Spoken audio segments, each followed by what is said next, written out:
Pag-lacing nung yung hub natin gagamitin is 36 holes, tapos yung ating ring 32 holes. So paano ba mag-lacing ng ganitong klase ng hub na magkaiba? So mayroon tayong tinatawag dito na daya. So magkakaroon ito ng patlang na apat na butas. Ito yung nag-request na pakita ko daw yung pag-lacing ng 32 holes na ring at saka ang ating hub is 36. Una, pupunan lang natin to. So patlang-patlang lang yan, no?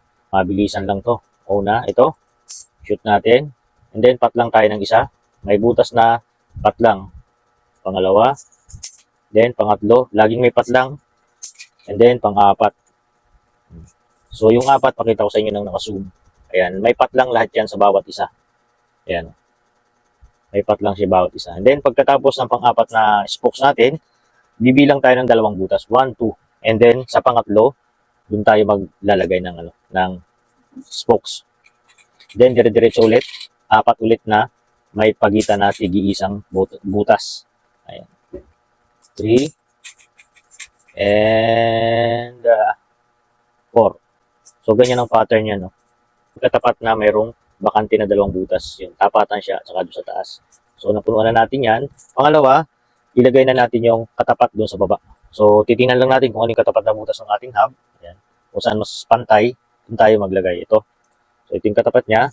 So ganun din yung pattern sa taas, no. Apat din na rayos yan na may pagitan na bawat isang butas. So 3, 4. So kapag na-master nyo to, madali na lang. Then 4. Ganon din ang pattern. Pagka apat nyo sa baba, patlang ulit kayo ng dalawang butas. Balik katapat nito. Yung inyong papatlangan na yan. So lagay ulit kayo doon, patlang, apat ulit. Yan. Pagka apat ninyo dyan, yan. 3 and ayan.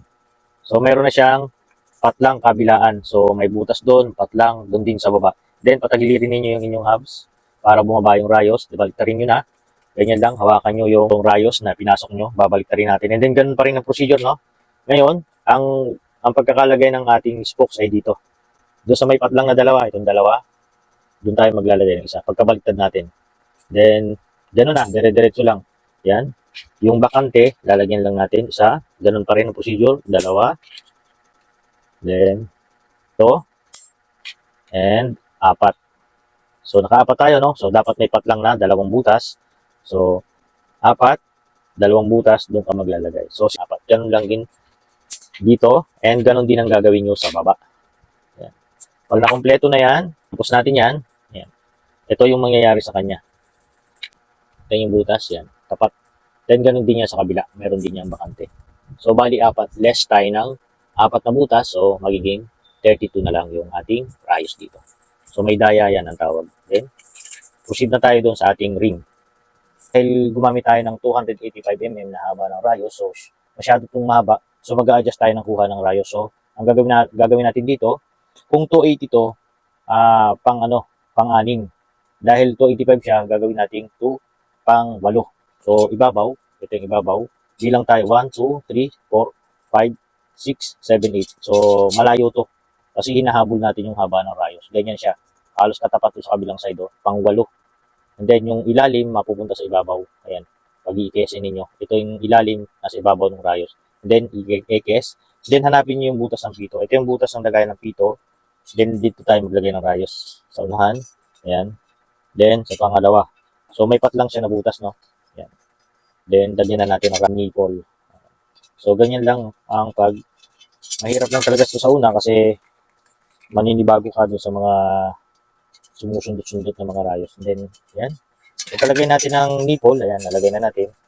Ang kuha is, hindi ka na mahirapan. Kung ano yung ibabaw, yung pangalawa nung nasa ibabaw sa taas, yun ang kukuhanin mo. Katali may patlang. Dito ang kuha mo sa pangatlo. Ito. Oh, yun yung kasunod nung ibabaw. And then, yung kasunod nung nasa ilalim, yun ang kukuhanin mo. Para hindi ka na magbilang. So, ito yung nasa ilalim. So, ang kasunod na nasa ilalim, ito.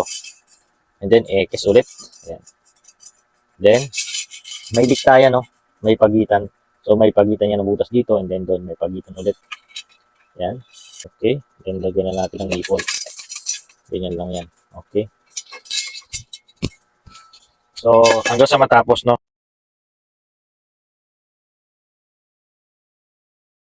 So, ayan, ang kasunod.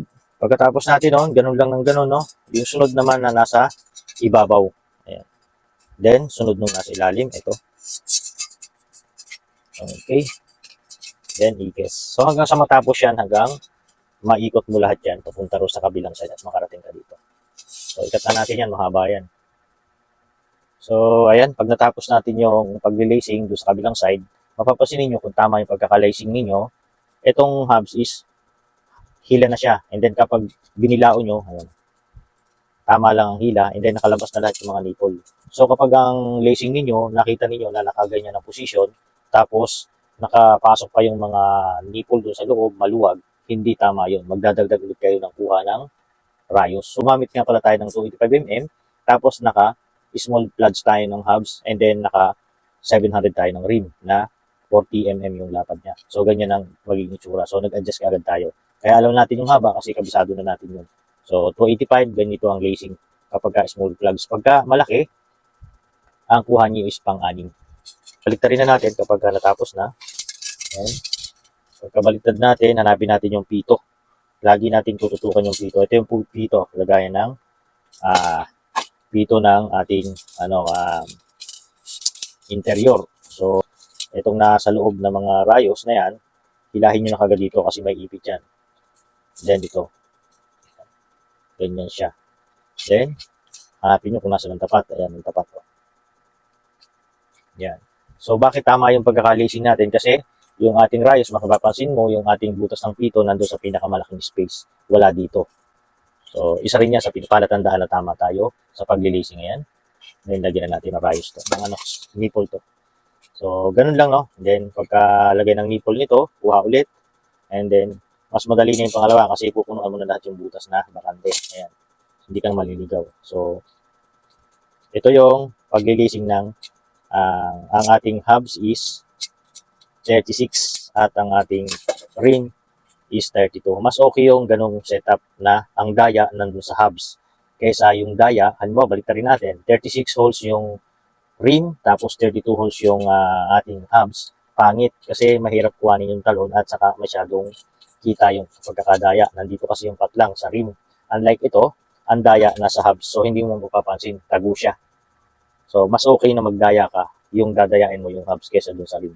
At mas matibay kasi yung rim is one ang patlang ng butas. Ang patlang nasa hubs, kaya matibay pa rin yung pagkakalising. Ganun lang, kuha ka lang ng kuha hanggang sa matapos muli itong paikot na ito.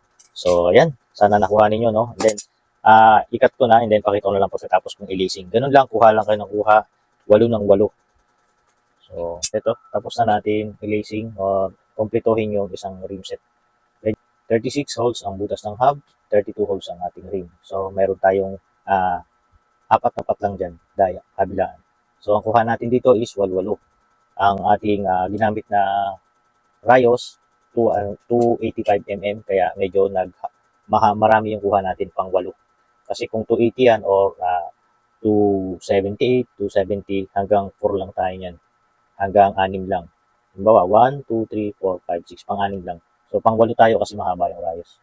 Ayan. So, ayan, sana nakuha ninyo yung pag-lacing ng 36, 32, at ang gamit natin na rayos is 285. So, thank you, and ayan, abangan nyo naman yung tutorial ko paano tayo mag-align nito or gamit. Pag-align naman lang gagawin natin.